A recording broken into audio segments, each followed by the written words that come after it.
जी तौहीद वारो अकीदो रखण जरूरी है। जे तौहीद वारो अकीदे खां बगैर नमाज काई कबूल कोने, ज़कात काई कबूल कोने, हज कोई कबूल ना है। एड़े नमूने सा आमिना दे लाल महबूबे दु जलाल सल्लल्लाहु अलैहि वसल्लम दे मथा अकीदे खत्मे नबूवत वारो अकीदो न रखण जे करे काई इबादत कबूल कोने। समझाया तो अकीदे खत्मे नबूवत छा है। अकीदो छा के चेबो आ? अकीदो चेबो है तो को पांजो कंखे गंढ जण, समझो था। खत्मे नबूवत वारो अकीदो पक्को कर रखनो। खत्मे नबूवत छा है? हजरत आदम अलैहिस्सलातु वस्सलाम खां वठी करे पाक नबी इमामुल अंबिया अलैहिस्सलातु वस्सलाम ताईं 1.25 लाख अंबिया अलैहिस्सलातु वस्सलाम अल्लाह तबारक व तआला मोकलिया। पहिरियों नबी हजरत आदम अलैहिस्सलातु वस्सलाम, आखिरी पैगंबर हजरत मोहम्मद मुस्तफा अहमद मुस्तफा सल्लल्लाहु अलैहि वसल्लम। हाने इनल मंजी 1.25 लाख में बाहिरों को दाखिल कौन थी दो, 1.25 लाख में को हिकड़ो निकरी गैर नबी कौन थी दो। इनके अकीदे खत्मे नबूवत चबो। समझ में गाल अची अला के न? तमन्नत जे को सिलसिलो अल्लाह तबारक व तआला रखियो अंबिया अलैहिस्सलातु वस्सलाम जो आखिरी नबी आमिना दे लाल खे मोकलियो। आखिरी नबी छो मोकले इहो भी कुरान करीम असां ताईं ॿुधाईंदो। अल्लाह तबारक व तआला फरमायो वइज़ा ख़ज़ल्लाहु मीसाक़न नबीय्यीन लमा आतैतुकुम मिन किताबिन व हिकमतिन सुम्मा जाअकुम रसूल मुसद्दिक़ुन लिमा मअकुम लतुमिनुन्न बिहि व लतंसुरुन्नहु क़ाल अक़ररतुम वख़ज़्तुम अला ज़ालिकुम मिस्री। तवज्जो कयो मुसलमानों, कुरान करीम दी आयत दे अंदर अल्लाह तबारक व तआला फरमायो आलम अरवा दे अंदर मां तमाम अंबिया खे कठो करे हिकड़ो वायदो वरतो आम। खत्मे नबूवत जे सिलसिले में वायदो वरतो आम। ॿुधो मुसलमानों, कलमे वारो आमिना दे लाल जे वफादारी दे लाम अल्लाह तमाम अंबिया अलैहिस्सलातु वस्सलाम का वायदो थो। केड़ो? लमा आतैतुकुम मिन किताबिन व हिकमतिन, माता के किताबी दिनुम हिकमत दिनुम सुम्मा जाअकुम रसूल। बोजे ता वटे अचे रसूल। उलमा इकराम लिखियो है त रसूलन जे मथा जे का है तनवीन यानी पपेश है। देखिए असा सिंधी में पपेश तो ना हूं, या ताजीम जी या माना वडो रसूल वडे मर्तबे वारो रसूल ता में अचे सी पो छा कंदो? पो तव्हां उन ते ईमान आणींदो, पंहिंजी नबूवत छॾींदो। मूसा अलैहिस्सलातु वस्सलाम हुजे चाहे इब्राहिम खलीलुल्लाह हुजे। हाणे जेकन आमिना जो लाल विच में अचे पियो, समूरन अंबिया जी नबूवत खत्म पई थी। गाल समझ में तेरी कान थी। मसलो आम है, इन ते ॿिहारणो आहे। छो त असां ॿाहिराड़िया माण्हू, असां सिर्फ़ ॿुधो आहे निमाज़ वारो मौज़ू, कुरान वारो मौज़ू। इन मौज़ू ते अक्सर करे असां हिते बयान घटि थिया आहिनि। तवजो सां ॿुधो, छो त पहिरीं ॻाल्हि आहे सच थी सघे तो समझ में न अचे, अलाह कोशिश कबी त समझाए पियो। हाणे जेकॾहिं विच में अचे थो आमिना जो लाल, मूसा नबी भी पंहिंजी नबूवत ख़त्म थो करे, ईसा नबी जी भी, इब्राहिम खलीलुल्लाह जी भी, नूह नबीउल्लाह जी भी। इन जे करे आयो ई आख़िर में। पोइ समूरन अंबिया वाइदो कयो लतुमिनुन बिही व लतंसुरुन्नहु। केड़ो वायदो अल्लाह तो वठे? ईमान भी आणींदो, मदद भी कंदोस। क़ाल अक़ररतुम व अख़ज़्तुम अला ज़ालिकुम इसरी क़ालू अक़ररना क़ाल फशहदू व अना माकुम मिन शाहिदीन। हाउ अल्लाह असां इकरार कयूं था इन ॻाल्हि ते, अल्लाह जे वर मां भी तव्हां जा गवाह। इन जे करे ईसा अलैहिस्सलातु वस्सलाम अचां तो कादियानी ते भी ईसा अलैहिस्सलातु वस्सलाम आखिर में ईंदो तभी पंहिंजी नबूवत कोन हलाईंदो, कुरान वारो कानून नाफ़िज़ कंदो। बहरहाल मुसलमानों, कलमे वारो पाक नबी इमामुल अंबिया सल्लल्लाहु अलैहि वसल्लम फरमायो हिकड़ी का महला तोंजे समूरी सुठी ठहल हुजे ॿुधो कलमे वारो पर ॾिसंदड़ हुन महल खे ॾिसी करे चवनि हिन में हिकड़ी सिर जी खामी आहे जेकॾहिं उहा सिर हिन में कामिल थी वञे मुकमल जाइ थी वेंदी कलमे वारो आमिना जे लाल महबूब गुलजनाब सल्लल्लाहु अलैहि वसल्लम फरमायो आदम सफीउल्लाह खां वठी करे जनाब ईसा रूहुल्लाह ताईं नबूवत वारी पिंडी कामिल हुई पर हिकड़ी सर जी जाइ बचल हुई आमिना जे लाल महबूब गुलजनाब सल्लल्लाहु अलैहि वसल्लम फरमायो उहा सिर मां मुहम्मद रसूलुल्लाह आहियां हाणे महलात नबूवत वारी मुकम्मल थी वई वो कुरान ठपो ختم الله على قلوبهم وعلى سمعهم وعلى أبصارهم غشاوة بدو مسلمانوں کو کلمے والوں اللہ تبارک و تعالی فرمایا والذین یؤمنون بما أنزل إليك وما أنزل من قبلك وبالآخرة هم يوقنون هنا اللہ تبارک و تعالی اجازت فرمایا یعلم خائنۃ الاعین وما تخفی الصدور اللہ سے فرمایا मां हिन जी पलकनि खे बि ॾिसां थो जेको हीअं करे ॾिसंदो आहे न पर इहा बि मां ॼाणा थो जेको माण्हू टे ॾींहं सां ॾिसंदो आहे मां सीननि जा राज़ बि ॼाणा थो मूंखे पक ई त अॻिते हली करे कादियान लईन इहो दावा कंदो मुसैलिमा कदाब नबूअत ते धाड़ो हणंदो अल्लाह पहिरें पहिरें सिफ़े ते फरमाए छॾियो छा फरमाए वल्लज़ीन युमिनून उहे माण्हू जेके तुंहिंजे मथां ईमान आणनि था वल्लज़ीन मिन क़ब्लिक जेको तोॾां नाज़िल कयो उन जे मथां बि ईमान आणनि था जेको पहिरियां तोखां नाज़िल कयो उन ते बि ईमान आणनि था ये कौन थी मिन बादिक तोखां बाद ॿिया का ईंदा न फरमाए मिन क़ब्लिक तोखां पहिरियां जेके उन ते ईमान आणनि तवजो कयो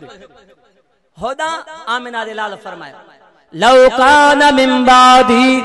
नबी अल्लाह कान उमर जेकर मुखा बाद में कोई नबी होंदे हा उमर होंदे हा ॿुधो मुसलमानो कलमे वारो उमर जहिड़ो जवान नबी कोन थियो छो त नबूवत वारो दरवाज़ो बंदि अबू बकर सिद्दीक़ जहिड़ो जवान नबी कोन थियो नबूवत वारो दरवाज़ो बंदि ॿुधो कलमे वारो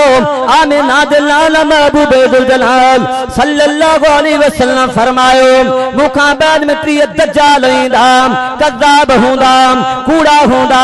जेके मुखा बाद में हर हिकिड़ो नबूवत जी दावा कंदो हालांकि आमिना जे लाल 1400 साल पहिरियों फरमाया त कूड़ा हूंदो दज्जाल हूंदो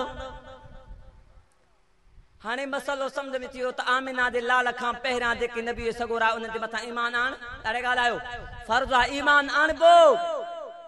पर उन्हनि जो शरीयत उन्हनि जो कानून असां पंहिंजे जिस्म ते नाफ़िज़ न कंदासीं ईमान आणबो तौरात हक़ इंजील हक़ ईसा नबी हक़ मूसा नबी हक़ 1.25 लाख अंबिया अलैहिस्सलातु वस्सलाम आया कंहिंजो बि इनकार जेकॾहिं कंहिंजो बि इनकार कई त इहो ईमान खां निकिरी अक़ीदो समझ में अची वियो ऐं ॿिया नबी आया अल्लाह से कुरान में फरमायो कज़बत क़ौम नूहिन मुरसलीन वलक़द अरसलना नूहन इला क़ौमि नूह अलैहिस्सलातु वस्सलाम खे पंहिंजी क़ौम ॾांहुं मोकिलियोसीं सालिह अलैहिस्सलातु वस्सलाम खे पंहिंजी क़ौम ॾांहुं मोकिलियोसीं पर ॿुधो मुसलमानो कलमे वारो आमिना जो लाल महबूब गुलजनाब सल्लल्लाहु अलैहि वसल्लम जन दुनिया जे धरती ते अचण था ऐलान ॾियो कंहिंजे ऐलान सबूरन ऐं कहिड़ो قل يا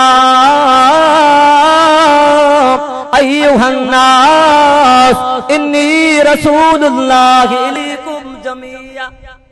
ما تا समूरन दे रसूल थी करे आया चाहे जिन्न हुजनि चाहे इंसान हुजनि उन्हनि बि नबी आमिना जे लाल खे मञियो हिदायत फरमाई वमा अरसलनाका इल्ला रहमतन लिल आलमीन। ओ मोजा सोना नबीन, ओ मोजा दिलबर नबीन, जी मां रब्बुल आलमीन जहान जे अकेलो खुदा हां, जेड़े नमूज़ ने सामू सां गॾु केरु कंहिंखे शरीक कंदो, मां खुदा उनखे सत्यानाश करे छॾींदुमि, जहन्नम में ज़लीलो ख़ार करे विझंदोमांसि। ए आमिना जा लाल, जेड़े नमूने रे नमाम जेकर तुंहिंजी ख़त्मे नबूवत जे मथां को दाड़ो हणंदो, तूं खां बाद में नबी सदाईंदो, मां आमिना जो लाल तोसां इहो वाइदो आहे, मां खुदा उनखे बि ज़लीलो ख़ार कंदोमांसि। जी मां खुदा अकेलो गयूर हां, ॿिए खे नथो सहां, तीअं मां आमिना जो लाल, मां आमिना जे लाल सां ॿिए कंहिंखे नथो सहां। एतिरे ते उलमा खां पुछी ॾिसो, अल्लाह तबारक व तआला आमिना जे लाल जा जेके फर्ज़ंद हुया उन्हनि खे बि अॻे वफ़ा ॾेई छॾी, मतां केरु सुभाणे ईअं चवे त आमिना जे लाल जा वेझा वेझा हुया, इन जे करे इन जो दीन सां पकड़ियो। असां वियासीं हेॾे थर पार कर जालूअ जा चौरा, उते जेका वॾो मदरसो 220 या 240 शागिर्द हा। पोइ जॾहिं उते पहुता त मूंखे इहा आयत यादि आई, वरफ़ाना लक ज़िक्र। वाह खुदा तुंहिंजो शान, आमिना जे लाल जो पंहिंजो शान तूं दुनिया जे कुंड कुर्स में जी तूं वाइदो कयो आहे, तूं पहुचाए। का गाॾी न पई हले, पर उते आमिना जे लाल जो फरमान पढ़ियो पियो वञे, अहादीस पढ़ी पियो वञे, क़ुरान पढ़ी। बहरहाल मां अर्ज़ु कयां, हाणे आमिना जे लाल फरमायो, या अय्युहन नास, या अय्युहन नास, ए इंसानो अना आखिरुल अंबिया, मां नबियनि जी पुॼाणी हां, वा तुम आखिरुल उमम, तव्हां उम्मत जी पुॼाणी हो। हिन उम्मत खां बाद ॿी का उम्मत कोन ईंदी, आमिना जे लाल खां बाद ॿियो को नबी कोन ईंदो। हजतुल विदा जे मौके ते मुझे साईं फरमायो, अल्यौम अकमलतु लकुम दीनकुम व अतममतु अलैकुम निअमती व रज़ीतु लकुमुल इस्लाम दीना। आमिना जे लाल जे तरफ़ां, आमिना जे लाल जे तरफ़ जिब्राइल अमीन वही खणी आयो, ओ आमिना जा लाल दीन कामिल मुकम्मल थियो। ॿुधो मुस्लमानो कलमे वारो, आमिना जो लाल महबूबे दुल जलाल सल्लल्लाहु अलैहि वसल्लम सहाबा दाम मुतवज्जो थींदे करे फरमायो था, ओ मोजा साहबियो, ओ मोजा साहबियो, ॿुधायो मां तव्हां दीन पहुचायो। आमिना जे लाल जा बावफा शागिर्द अर्ज़ु कनि था, या रसूल अल्लाह सल्लल्लाहु अलैहि वसल्लम, दीन त छा, पर तव्हां दीन जे पहुचाइण जो हक़ अदा करे छॾियो। उते मथे निहारे अल्लाहुम्मा शहदन, अल्लाहुम्मा शहदन, अल्लाह तू गवाह जा मां दीन पहुचाए छॾियो। हाणे आमिना जे लाल फरमाया, मूंखां बाद नबी न ईंदो, पर नबूवत वारो कम इल्म संभालींदड़ आलिम ईंदा, मैदान में लही करे संभालींदा। हाणे थोरो थदे दिमाग़ करा, इहो सम्झ में ॻाल्हि अची। हाणे आमिना जे लाल महबूबे दुल जलाल कचहरी में वेठा, मुसैलिमा कज़्ज़ाब आयो, पहिरियों मुस्लमान थियो। साईं खे अर्ज़ु कई, मां मुस्लमान थींदुमि, पर हिन शर्त ते त तोखां बाद में खिलाफत मूंखे मिलंदी,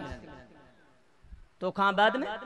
खिलाफत मूंखे मिलंदी। रसूलुल्लाह सल्लल्लाहु अलैहि वसल्लम खे खजूर मुबारक हथनि में खाइनि पिया, छो का हूंदो आहे,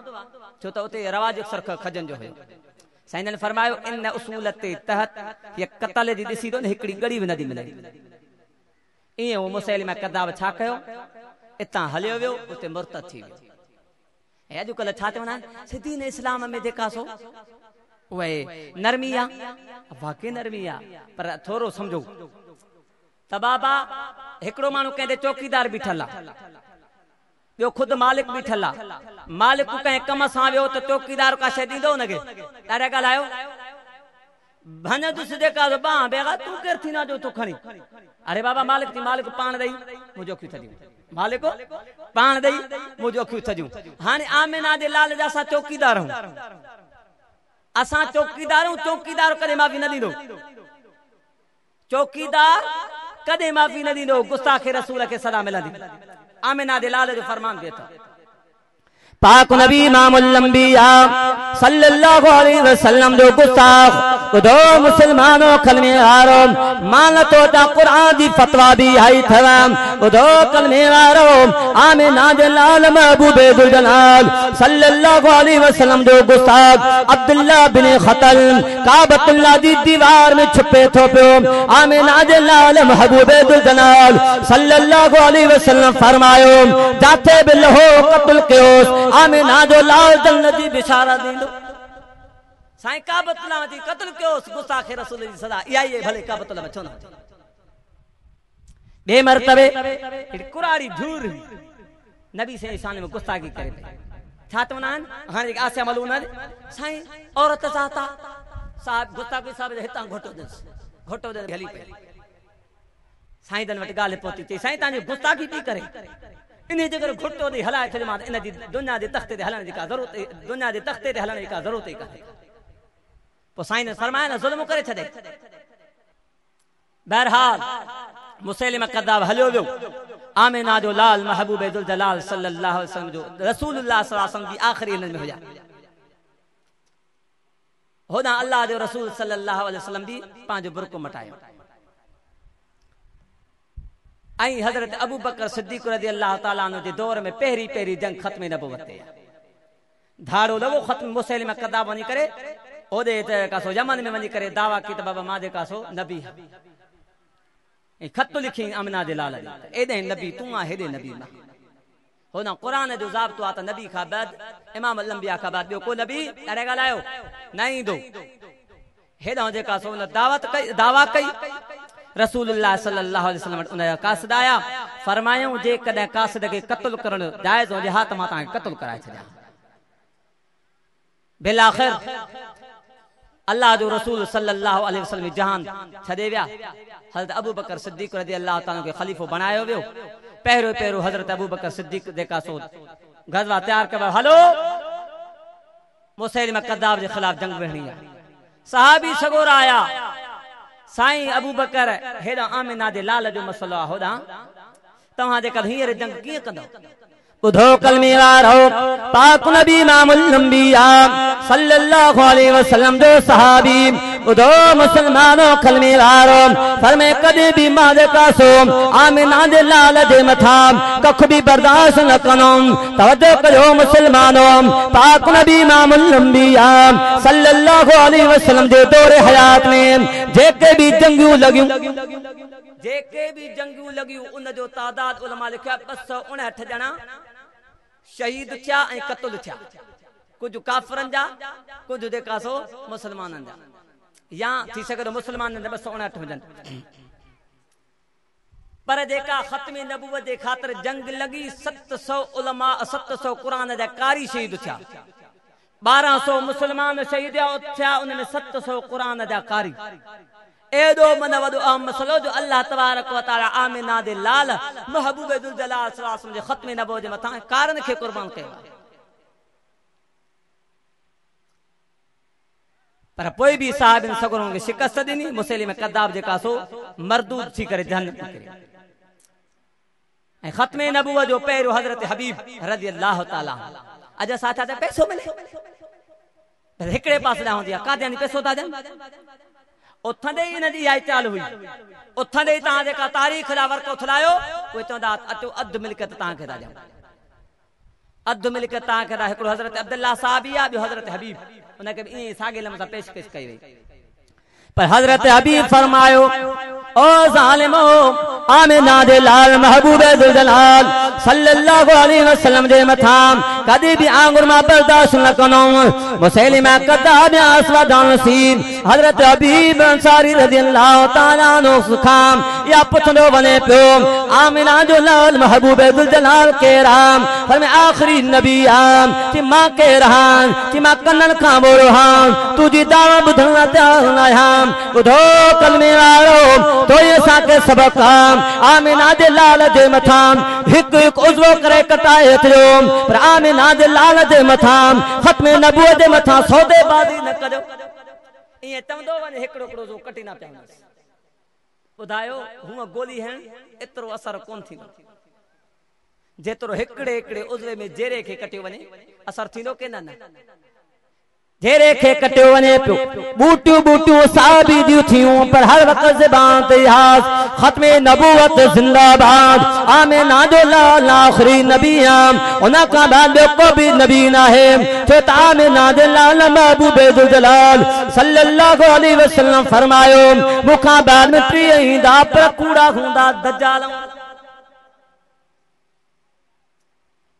तो हली हली असां वारे हिन दौर में चंद साल पहिरियां पाकिस्तान जे अंदर उलमा सगोरन जन तहरीक हलाई त अंग्रेज जॾहिं पंहिंजी तहरीक में नाकाम थियो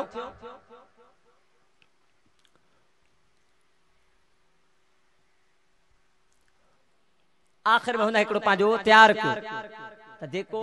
हाणे अहिड़े नमूने जी दावा करे तो पोइ जेका सोची मुसलमाननि जा धड़ा धड़ा थी वेंदा कुझु हेॾे लॻी वेंदा कुझु हेॾे लॻी वेंदा असां पंहिंजे मसलक में तयारु थी वेंदा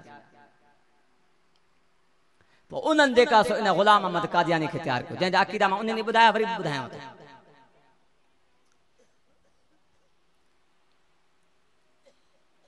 थो ग़ुलाम अहमद कादियानी नबूवत जी दावा कई पहिरियों उन जूं अलॻि अलॻि हुयूं त मां महदी आहियां केॾी महिल मां मसीह आहियां केॾी महिल कहिड़ो कहिड़ो बहरहाल हर तरह जा हू माना आस्ते आस्ते वधंदो पियो वञे एतिरे ते दावा हुन कई त मां अलाह आहियां कीअं दावा कई त मां ख्वाब थो लहां पोइ ॾिसां थो त मुंहिंजा हथ मुंहिंजा पेर समूरा अलाह जहिड़ा उज़वा थी विया आहिनि सम्झो मुस्लमान अॼु असां ऐं तव्हां ते तवजो कोन था ॾियूं बस पंहिंजे ॿ बारे में लॻा पिया बाबा असां न हुन में न उहो हिकिड़े खे मां ॻाल्हायो फोन कईमांसि मां जो ख़बर पई आहे तुंहिंजो कादियानी सां वापार आहे जिहाद फलाणे जो वापार आहे वाक़ई पर असांजो कमु कारोबार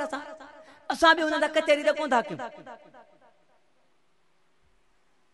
पर यादि रखो इहे कादियानी हिन वक़्तु तव्हां खे चवंदा कलमो असां जहिड़ो पढ़नि था क़ुरान में साबित कोन्हे नबी पाक सल्लल्लाहु अलैहि वसल्लम जे दौर अतहर जे अंदर हिकड़ा अहिड़ा शख्स आहे कलमो भरनि पिया नमाज़ पढ़नि पिया लिखियूं क़ुरान करीम जे अंदर 28 सिपारो सूरत मुनाफ़िक़ून इज़ा जाअकल मुनाफ़िक़ून क़ालू नशहदु इन्नका लरसूलुल्लाह वल्लाहु यअलमु इन्नका लरसूलुहु वल्लाहु यशहदु इन्नल मुनाफ़िक़ीना हुमुल काज़िबून ओ मुझा सोना नबी ओ मुझा दिलबर नबी तवन था मुनाफिक तू अल्लाह जो रसूल नाम अल्लाह गवाही तो दे तो तू अल्लाह जो रसूल ना लेकिन ये काफिर ये मुनाफिक पांजी दावा में कूड़ा विजायत फरमाए वमिन अन्नास मन यक़ूलु आमन्ना बिल्लाहि व बिल यौमिल आखिर वमा हुम बिमुमिनीन चवंदा असां ईमान आंदो आहे आख़िरत ते ईमान आंदो आहे ही कादियानी ईअं साॻे नमूने सां नबी खे केरु नथो आख़िर नबी मने पर हा सादे माण्हू खे अल्हम्दुलिल्लाह असांजे या तक़रीबन ॻोठ जो आहे तो केरु बि हुन सलाह वठण कोन्हे न वरी हिते जेका ख़ुफ़िया तौर ते हूंदा पोइ चवंदा हा नबी वाक़ई आख़िरी नबी आहे पर उन जे मोहर सां ॿियो नबी पैदा थींदो आहे हिन जो कीड़ा नबी साईं जे मोहर सां ॿियो नबी थींदो बाक़ी हूं मञूं था त आख़िरी नबी आमना जो लाल त मां अर्ज़ु पियो कयां हुन कादियानी दावा कई मां अलाह थी वियो आहियां एतिरे ताईं मां बसि जेका सो आदम अलैहिस्सलातु वस्सलाम खे पैदा कयो चओसि लख लानत ॾाढा ॻाल्हायो ज़बान चुरे नथी जा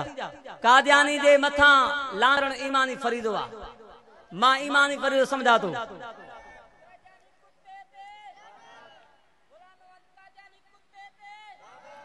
चई त मां जेका सो पोइ पंहिंजो नबी थो ठाहियां आदम जी पैदा कयमि में वरी पोइ समूरी आसमान ज़मीन नई सरमू पैदा कई होॾो अल्लाह तबारक तआला था फरमाए वहदहु ला शरीक मां अकेलो हां मूंसां गॾु ज़मीन आसमान जे पैदा करण में ॾाढा ॻाल्हायो केर बि कोन्हे जेको ख़ुदा सां गॾु शरीक थिए लख लानत अथसि अॻिते आमिना जे लाल जी ख़त्म नबूवत मथां धाड़ो सीधे मां आख़िरी नबी हां पो दलील दींदा असां तव्हांखे ॾिसो ईसा अलैहिस्सलातु वस्सलाम जो आखिरी नबी ईंदो मां नबूवत जो दरवाज़ो खुलियल आहे न ॿियो वरी हिन बेग़ैरत लिखियो आहे पंहिंजे किताबनि जे अंदर हा ख़ातम जी माना इहा आहे त माना आख़िरी ख़ातम जी माना आख़िरी आहे मां बि पंहिंजे पीउ जो आख़िरी पुटु आहियां मां बि पंहिंजे पीउ जो आख़िरी पुटु आहियां इन जे करे ख़ातम मां बि आहियां बहरहाल मुसलमानों कलमी वारो आमिना दे लाल महबूबे जुल जलाल सल्लल्लाहु अलैहि वसल्लम जे खत्मे नबूवत जे मथा अंग्रेज पांजो जेको पोदो पोखियो उन ज़ालिम या दावा कया आखिरी नबी मां बुधो कलमी वारो होदा आमिना दे लाल महबूबे जुल जलाल सल्लल्लाहु अलैहि वसल्लम फरमायो या अय्युहन नास अना आखिरुल अंबिया व तुम आखिर ए इंसानो आखिरी नबी हम मुखा बाद कोई नबी नहीं दो नबूवत जो दरवाजो बंद हरे मुसलमानों अहद क्यों ये अबू बकर सिद्दीक रज़ियल्लाहु तआला अन्हु मुसैलिमे कद्दाब के जहन्नम रसीद करायो हो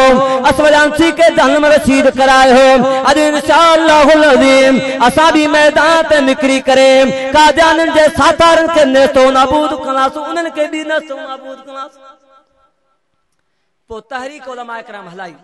एतरे ते तहरीक हली जो जदे यो आईन में पहुतो मां शुरू में भी अर्ज उनदी भी कयो त पहिरियों तहरीक जे कने हली अक्सर उलमा असांजा कई शहीद थी विया पो उन्हनि ॿियो हिकिड़ो रुख इख्तियार कयो त बाबा हाणे हिननि खे जेसी ताईं असेंबली में काफ़िर करार न ॾिबो तेसी ताईं जेका सो मसलो हल न थींदो असेंबली जे अंदरि जॾहिं पहुता त मुफ्ती महमूद रहमतुल्लाह अलैह खे हिननि जेका सो उतां जा जेके वज़ीर मुशीर अचे मुफ्ती साहब अल्लाह जो वास्तो थे मन हेड़े बुजुर्ग के ता काफर था चो मुफ्ती साहब को जो सोचो तो सही हेदो जुबो मथे ते दस्तार दाढ़ी जेका सो मुंह में ऐं जेका सो जुबो पातो पियो ता हेड़े बुजुर्ग के काफर करा था मुफ्ती साहब रहमतुल्लाह अलैह अल्लाह खां दुआ घुरी दिल जो दिल में मौला हिन कौम जो ही हाल थई हाने जेका त मुंहिंजी मदद तू कजा अज चना मौलवी छा कयो ता छा कयो ता कुछ कयो त पो असां कयो मौलवी ठले ते नारा हणो था न पिया इस्लाम ता जो कोने उन दे बिकड़ो असां जो बुधाए पियो कि असां व्यास धरणो आयो तो पो पुलिस आन जो लठ वठाई दे लिकी भजी आया थे हलियो दब बाकी मौलवी छा कयो अल्हम्दुलिल्लाह नबी इमामुल अंबिया दे मथा जान दींदासू इंशाअल्लाह हर एक मोमिन जेको होंदो जान ॾियण तैयार आयो न इंशाअल्लाह वाक़या कुछ बुधाया तो बहरहाल मुफ्ती साहब रहमतुल्लाह अलैह उन सा बहस मुबाहिदो शुरू थी आखिर उन खपती ता जो ही गाल आहे त जेको भी गुलाम मोहम्मद कादियानी खे नथो मने हिकड़ो तो उन लिखियो आहे वडो लांती आ ॿिए हंधि लिखियो अथई कंजरी जी औलाद आ अब गुलाम मोहम्मद कादियानी खे ता मञो था ॾाढा ॻाल्हायो तो हुन ज़ालिम पंहिंजे किताब में लिखो जेको मुखे नथो मने जेको गुलाम अहमद नबी खे नबी करे नथो मने इहो कंजरी जी औलाद जेको समूरन मुसलमान कंजरी जी औलाद ते उन जहिड़ो कंजरी जी औलाद ॿियो को ॾाढा ॻाल्हायो कोई कोन्हे त उते जेका सो हुननि जा कुझु जेका सो हौसला खोलिया बहरहाल कई दलाइल हुया उते जेका सो मुफ्ती साहब रहमतुल्लाह अलैह जेका सो उन्हनि खां जेका सो सही करायूं भुट्टे साहब अल्लाह तबारक व तआला उन जी क़बर जे मथां रहम करम फरमाए ऐं तव्हां जे रईस अॻु में मां ते वरी बि अर्ज़ कयां थो गुलाम मुस्तफ़ा खान जतोई तव्हांजो रईस आहे शरत चवंदा आहिनि असांजो पुराणो जेका सो रईस असुल खां ई आहे हींअर ताईं उन रईस जी बि सही से अब्दुर्रहमान ॿुधाए पियो त उन आइन में लिखी पई आहे जंहिं ते कादियानी खे काफ़र करार ॾिनो वियो आहे त उते भुट्टे साहब जी बि सही आहे गुलाम मुस्तफ़ा खान जतोई जी बि सही आहे त वाक़तन इहो काफ़र आहे दीन जो बि दुश्मन आहे पाकिस्तान जो बि दुश्मन आहे पोइ भुट्टे साहब रहमतुल्लाह अलैह चयो त बाबा मुफ्ती साहब सही त मां कंदुमि पर मुंहिंजो हाणे सिर वेंदे ही भुट्टा जे इते सिर वेही त सौदो सस्तो थिए ख़त्म न जे मथां थियो बि ईअं भुट्टो जेका हिकु ॿिनि ॾींहंनि खां पोइ जेका सो फांसी ते चढ़ी वियो बहरहाल मुसलमानों कलमी वारो पाक नबी इमामुल अंबिया सल्लल्लाहु अलैहि वसल्लम खत्मे नबूवत दे मथा मुसलमान केडो भी गुनाहगार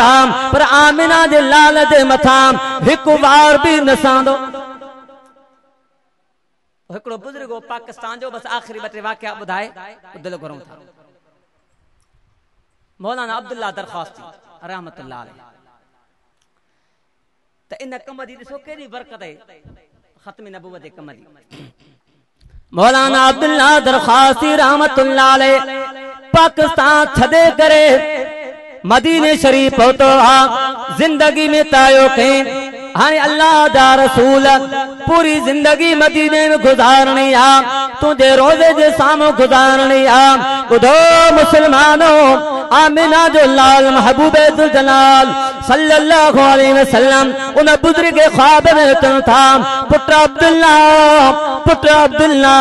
वाके तू अहद करे छड़ियो आम, रोजे रसूल ते मुखे ड्यूटी ॾिनी आम, पर हाने वञ पाकिस्तान मोदी नबूवत जे मथां कुत्ता भौंकना होंदई। वञ अताउल्लाह शाह बुखारी रहमतुल्लाह अलैह की भी सलाम दे, वञी करे चौधान समूह दे चौकीदारी कंदो रहे। सैयद अताउल्लाह शाह बुखारी रहमतुल्लाह अलैह पहुतो अची करे सैयद अताउल्लाह शाह बुखारी रहमतुल्लाह फरमाया हुआ भी मूं कदें जेका सो कोन घटायो, पर हाणे अञा अॻिते वञी एतरे तई सैयद अताउल्लाह शाह बुखारी रहमतुल्लाह अलैह। ॿुधो मुसलमानों, कलमे वारो पूरे पाक पूरे बर्रे सगीर जे अंदर हजरत सैयद अताउल्लाह शाह बुखारी रहमतुल्लाह अलैह जो हर वक्त खत्म नबूवत जे मथां तराना गाईंदा रहा।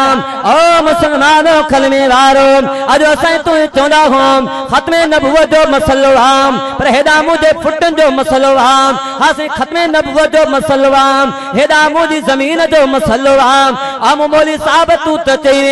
असां सां गॾु हलो, पर जेकॾहिं एॾे हलूं था पानी केरु वहंदो, कुर्बान वञा उलमा जो बंदे मथां तो असांखे दर्स ॾई आम। अल्लामा गुलाम गोस हज़ारवी रहमतुल्लाह अलैह खत्म नबूवत जे ख़ातिर पंहिंजो बच्चो कुर्बान करे वञे थो पियो। तवजो कजा मुसलमानों, गुलाम गोस हज़ारवी रहमतुल्लाह अलैह दे ख़त आयो साईं फलानी जाइ ते अल्लाह दी नौका ते दी आयो हम, दावा करे तो कोई मुसलमान मूसा ॻाल्हाए गुलाम गोस हज़ारवी रहमतुल्लाह अलैह खे जॾहिं ख़त पहुतो आम कि हाउ गुलाम गोस हज़ारवी वेंदो।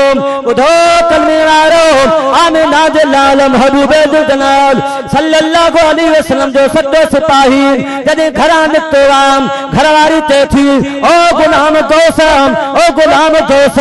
बच्चो बिस्तरे ते पियो आम, बच्चो बीमार पियो आम, बच्चे खे छॾे काॾे वञो थो पियो। चयो मुंहिंजी राणी बच्चो जेका जो वाक़ई बीमार आम, पर एॾा खत्म नबूवत जो मसलो आम। जॾहिं उहो लमा सवेरो टांगे में चढ़ियो आम, पुठियां न पोहायो आम, ओ गुलाम गोस तुंहिंजे बच्चे जी वफ़ात थी वई आम। ॿुधो कलमे वारो, वधि में वधि पंहिंजी जान खां वधीक औलाद भी प्यारो हूंदो आम। गुलाम गोस हज़ारवी रहमतुल्लाह अलैह फरमायो मुझे बच्चे जो जनाज़ो फर्ज किफ़ाया, मुझे बच्चे जो कफन दफन फर्ज किफ़ाया है। हाणे मुझे बच्चे जो जनाज़ो पढ़ी करे तव्हां दफ़नाए छॾो,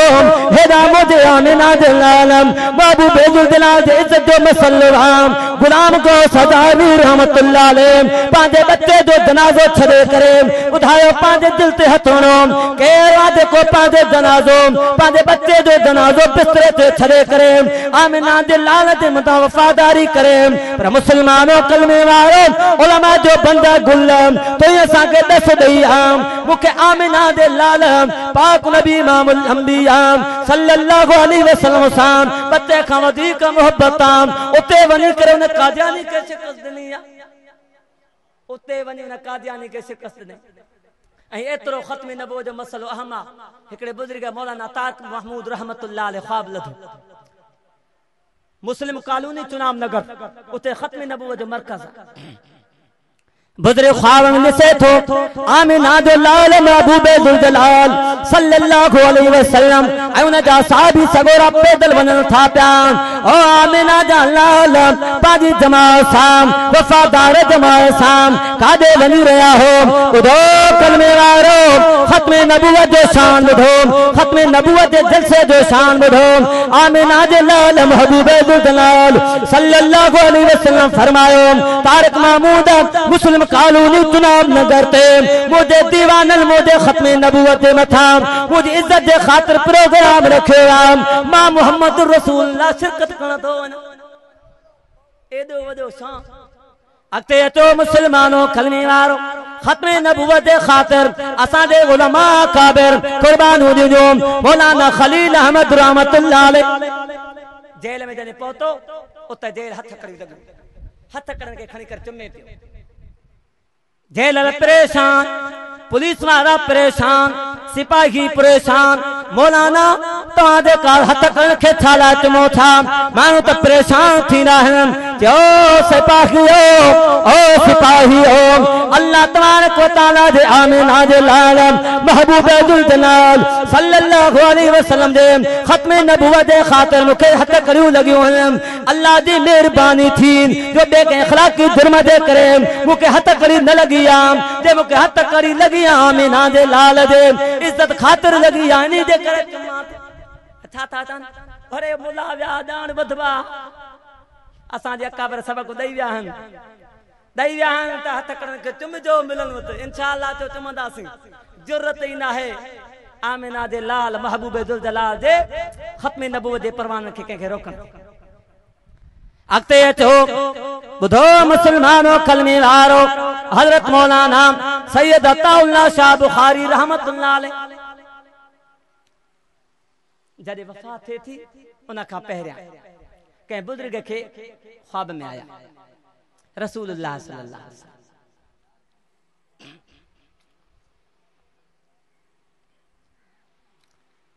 दे संथा त आमिना दो लाल महबूब दुल जलाल सल्लल्लाहु अलैहि वसल्लम के सफर दे वनी रहा साईं कादे वनी रहा हो जी असां जो पुत्र असां जो पुत्र अताउल्लाह शाह बुखारी अज असाना अचण वारो ओ मुसलमानो कलमे वारो दे आमिना दे लाल दे मथा हर कख भी न सठो आमिना दे लाल दे इज्जत दे खातिर मुसलमानो कलमे वारो पांजो तन मन दिनो एजाज बुधो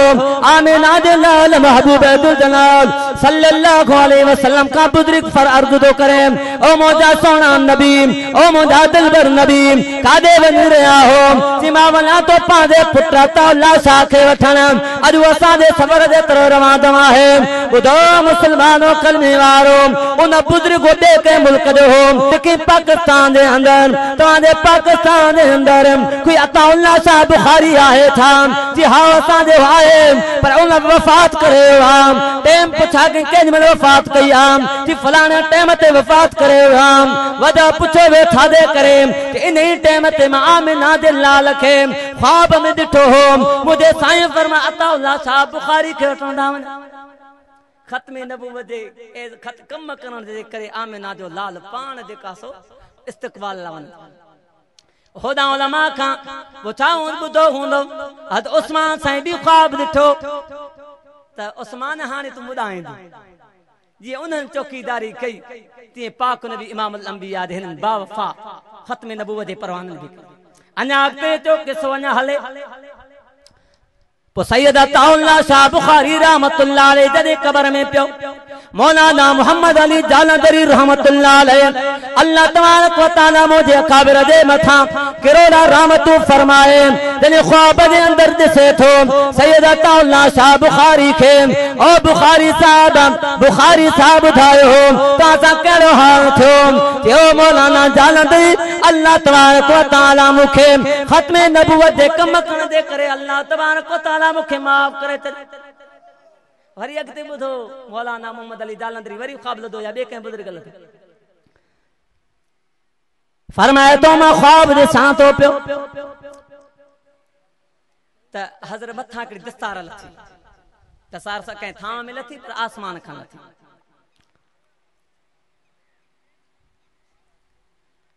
आसमान का दस्तार लथिया पाक नबी इमामुल अंबिया सल्लल्लाहु अलैहि वसल्लम दे सामो हजरत उमर भी मौजूद हजरत अबू बकर भी मौजूद पाक नबी इमामुल अंबिया फरमायो अबू बकर पुत्र तो ताउल्लाह शाह के दस्तार पारा बुधो मुसलमानों कलमे वारो खत्म नबूवत दे खातिर दे पांजा बच्चा कुर्बान का दे पांजी जान कुर्बान कई बुधो आखिरी एजाज़ आमिना दे लाल महबूबे दुल जलाल सल्लल्लाहु अलैहि वसल्लम दे तरफां अल्लाह दे तरफां अबू बकर सिद्दीक रज़ियल्लाहु तआला अन्हु हजरत अताउल्लाह शाह बुखारी रहमतुल्लाह अलैहि के दस्तार पारयाम सवाल पैदा थे थो आमिना दे लाल जो इज्जत मसलो मोजो साईं पाण दे कर दस्तार कराइना उलमा इकराम दुक्तो लिखियोम पैरों सिपाही मोजे आमिना दे लाल दे खत्मे नबुवत हजरत अबू बकर सिद्दीक को इन्हीं जे करे पैरों सिपा सालार वो पांच सिपा सालार के दस्तार पाराए एदो खत्मे नबुवत जो मसलो हिकड़ो वाक़ियो अर्ज़ रखे पो दुआ कर त मुसलमान गुनाहगार थी सके तो पर बेगैरत अरे गलायो शुरू में शेर भी पढ़ो न जब तक कट मरूं साहिब यसरब की इज्जत पर खुदा शाहिद है मेरा ईमान कामिल नहीं हो सकता जैसी ती पांजी जान आमिना दे लाल जे मथा कुर्बान न था क्यों तैसी ती असा मुसलमान न था थी कहीं बुजुर्ग वाक़ियो बयान क्यों मौलाना मोहम्मद अमीन कारवी रहमतुल्लाह अलैह ओ बुजुर्ग पो किन दोस्तन बहराड़ी वान खत लिखो न दे अचो असा वट कदे भी रसूलुल्लाह सल्लल्लाहु अलैहि वसल्लम शान ते जलसो कोन थियो मुसलमानो तवज्जो कयो मौलाना जे का तो बयान में खत जवाब में लिखियो अदा फलाने टाइम ते फलानी तारीख ते मां तहार पहुंचण तो तदे जे का सो रेल गाड़ी हुंदी बस को टांगो हथ अचियो तो उन ते चढ़ंदा न त पंध ही पंध फतन वारन के खबर होंदो ये बुजुर्ग पुराना ॾिठा पुराने जमाने में तकरीबन विंदा बुजुर्ग इंदा साईं टांडियो साहब रहमतुल्लाह अलैह या वरी साईं अब्दुल कादिर रिंदजी साहब जी तकरीबन यही फकीरानी तबीयत हुंदी बहरहाल मौलाना टेम ते पहुतो होना जे कगोट वारन खे पांजे जे कोठान चयो याद रखो खत्मे नबुवत दे ला शाने रसाला दे ला दे कर रस्तो जलसो थोवा असा तमादे घर का बेघर करे छरीदा सो घर का बेघर करे छरीदा सो घर तबाह कना सो बच्चा बार मारी दा सो बुधो मुसलमानो कलमे वारो मौलाना अमीन कारी रहमतुल्लाह अलैह जदे उते पहुतो हम कोठवारा मारू पहुता साईं वक्त दे सा तमागे दावत नी सीन पर ही ता जो खर्चवा वापस हला वनो जलसो सांदे गोठ में न कयो मौलाना अमीन कारी रहमतुल्लाह अलैह दे जुर्रत मथा कुर्बान छो त दियो बंदो गुलाम मौलाना कारी रहमतुल्लाह अलैह फरमायो जेकन गाल मुजी हुंदे हम वापस हले वना हम गाल आमिना दे लाल जी हम तमाजी हुंदे तभी वापस हले वना हम पर मसलो आमिना दे लाल दुआ कारी कदी भी न विंदो वापस न विंदो बयान कंदो नेठ गोठाना परेशान बोली छाए ता खबर बोली बाबा बयान करे वने मोह तो गोठाना दिया आखिर मौलाना चेन भला गाल बुधो बयान थींदो फैसलो अटल पर तहां जे इलाके में को एड़ो को आहे जो बदमाश हो दे डडाई मानू हा हा हिकड़ो आहे कहते नूरो धारे हलो साईं मौलाना ते मके वठी हलो पो नूरो धारे दी खबर दा हुंदा जंग में उते वनी पहुता वाह अस्सलाम वालेकुम वालेकुम सलाम नूरो धारे टप दे थी साईं खुशी खैर अज मौलवी मुझे दरते तिनूरा साहब तुम एकड़ो मसल कम पियोवा जेकन गाल मुजी हुंदे हा तभी कोई मसलो कोन हो गाल गोठान जी हुंदे हा कोई मसलो कोन हो अमीन वापस हलो बने हा प्रगाल आमिना दे लाल दी हा नूरो दारे लूथी बीठो थियो मौलाना ओ मौलाना मुसलमान आया गुनाहगार जरूर आया धारेल जरूर हा पर बेगैरत को ना हलो मगथो हला उन वक्त जो औजार डंडो हो या बंदूक ही जेका खणी खणी हलो मौलाना कारवी रहमतुल्लाह अलैह 3 कलाक न गोठ दे अंदर बयान कयो नूरो दालेल आमिना दे लाल दे खत्मे नबुवत दे जलसे दी तौकीदारे करे रहो हम ओ मुसलमानों कलमे वारो ही जलसा के मामूली नाहन ही मुजाहिद के मामूली नाहन जी आमिना दे लाल मामूली कोन है जी प्रोग्राम पाक नबी इमामुल अंबिया सल्लल्लाहु अलैहि वसल्लम दे खत्मे नबुवत दे खातिर दे के रकाने तो वो भी मामूली कोन नूरो धारेल बीह रहे हो 3 कलाक मौलाना बयान क्यों नूरो धारेल बीठो जलसो खत्म थियो दुआ थी ओ गोठाणो ॿुधो जेकॾहिं मुस्लमाननि खे काई तकलीफ़ आई मुंहिंजो नालो बि नूरो धाड़ियल अथव दाबो हो हुनजो जेकॾहिं आमिना दे लाल की का जेकॾहिं मुस्लमान की का तकलीफ़ आई त मुंहिंजो नालो नूरो धाड़ियल अथव ख़बर असां वारे दौर में शायदि पुराणे थोरो अॻु में परू वरी मशहूरु हूंदो उहो मशहूरु बसि जीअं जो तीअं त हाणे माण्हुनि जो मुट पियो वञे हाँ नूरो धाड़ियल वरी जेको जो करे न मसालो मौलाना अमीनो कालवी रहमतुल्लाह अलैह फरमायो 4-5 महीना गुज़रिया मां पंहिंजी मस्तन ते वेठो ॾिठुमि त हिकिड़ो हसीनो जमील नौजवान उन सां गॾु कुझु माण्हू गॾु हुया उन सां गॾु कुछ मानू गद होया मुझे मजलिस में अची करे पहुता अस्सलामु अलैकुम व रहमतुल्लाहि व बरकातुहू वालेकुम अस्सलाम व रहमतुल्लाहि व बरकातुहू अदा खुश आयो बे खैर खुश आयो खैरा के तबीयत यो हाल वाल की आयो किथा जाओ जी से मको सुनाणो था यार मात तो कनो त वडी गाला है नूरो धाड़ेलो अरे नूरो धाड़ेलो मौलाना के अखन में पानी अची नूरो धाड़े आयो हथ में तस्बीह मथे ते दस्तार है जेका जो चेहरे ते दाढ़ी पांजो कर्ज बुधाई सिवा को हिन तरया जदे मां पाक नबी इमामुल अंबिया सल्लल्लाहु अलैहि वसल्लम दे खत्म नबुवत दे खातिर मातो की दारी दिनी रात जो सुमन दी देर ही आमिना जो लाल महबूब दुल जलाल सल्लल्लाहु अलैहि वसल्लम के ख्वाब में आया कि नूरा नूरा तो मुझे इज्जत दे खातिर 3 कलाक पहिरो दिनो हाने अल्लाह तबारक व तआला तोखे तोखा राजी आ मां मुहम्मद रसूलुल्लाह भी तोखा राजी नूरो धाड़ेल मां बनदी बुजुर्ग थी सके तो मुसलमानो आज असां लेकिन खत्म नबुवत दे खातिर 5 कलाक या 2 कलाक वेठा सु पांजा बच्चा बार कुर्बान किया सु कोई देखा सो मसलो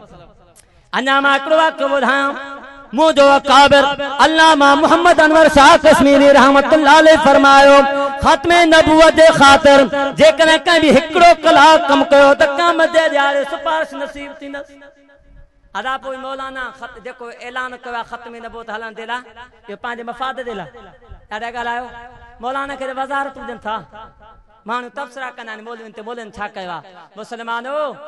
जेकॾहिं हीअं खणी मां लफ़्ज़ तव्हां त बजा कोन्हे आमिना दे लाल जॾहिं दावा कही इन्नमा बुइस्तु मुअल्लिमा लिउतम्मिम लक़द लबिस्तु फीकुम उमरा मिन क़ब्लि अफला ताक़िलून दुनिया वारनि जेका दलील घुरियो दलील तो वटि कहिड़ो आहे पाक नबी इमाम अंबिया फरमाया मुंहिंजी ज़िंदगी ॿुधायो मुंहिंजी ज़िंदगी तव्हां सां कीअं हली आहे फरमायो सादिक़ अमीन